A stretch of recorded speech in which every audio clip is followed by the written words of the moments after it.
Sometimes when I'm showing houses, we'll find a toilet in the middle of an unfinished basement, a working toilet.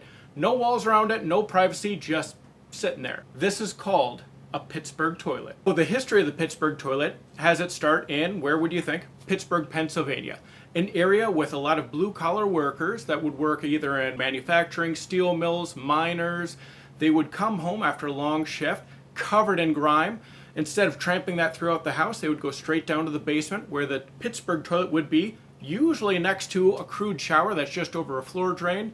Clean up, get freshened up for dinner, throw their clothes either in the sink or the washing machine if they have that, and be ready for the evening. The second reason why we would often find Pittsburgh toilets in unfinished basements of houses built early in the 20th century, indoor plumbing was still pretty new, working out a lot of the kinks, and sometimes sewer backups happened.